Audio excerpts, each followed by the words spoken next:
Ou le seul autisme lourd que je connais, c'est quand je me gave de chocolat, donc je prends hélas du poids, donc je deviens autiste lourd.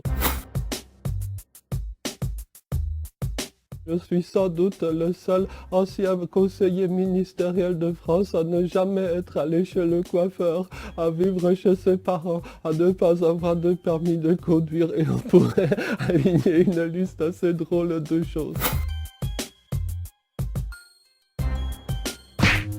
C'est une hérésie intellectuelle. À quoi sert l'école fondamentalement? Ça ne sert pas à apprendre quand est mort Louis XIV. D'ailleurs, si vous savez qu'il est mort le 3 septembre 1715, je vous propose un dépistage de ceci ou de cela. Normalement, on apprend ça avant le contrôle, on l'oublie juste après. Fondamentalement, l'école doit servir à apprendre à fonctionner avec toutes sortes d'autres personnes. Si on raisonne en termes d'inclusion, c'est à l'école de s'adapter à l'enfant et pas l'inverse.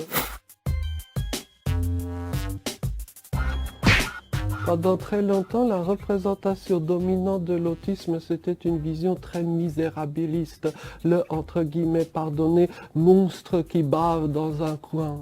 Puis on a sorti du chapeau une vision un peu plus flatteuse en apparence, celle du petit génie, mais qui est tout aussi inexacte que la première. Le terme de génie, c'est une caricature. Ça ne reconnaît pas, je dirais, pleinement l'humanité de cette personne.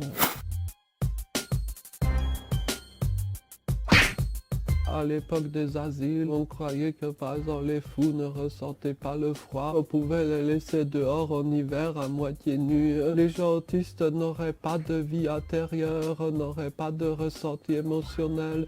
Du coup, vous pouvez entre guillemets les brutaliser. Non, les gens autistes ont un ressenti qui est souvent même plus fort que la moyenne des gens. Nous sommes dans une société où il faut exprimer d'une certaine façon votre ressenti.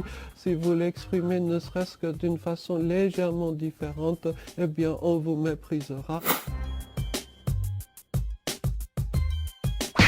On croit que les enfants adorent la récré et détestent le cours de maths. Mais pour un enfant autiste, c'est la récré qui est le pire des moments. C'est le moment où vous êtes tabassé. Les enfants autistes essayent d'établir des liens avec un peu tout le monde. Simplement, ça ne marche pas. Ce sont les autres qui sont surpris par leur façon de faire. Quand pendant des années et des années, vous avez été exposé à un rejet parfois émaillé de violence physique, eh bien, vous cesserez vos efforts. Une amie autiste a fait une remarque d'une très grande justesse. Quels sont les seuls enfants qui ne se moquent jamais des enfants autistes?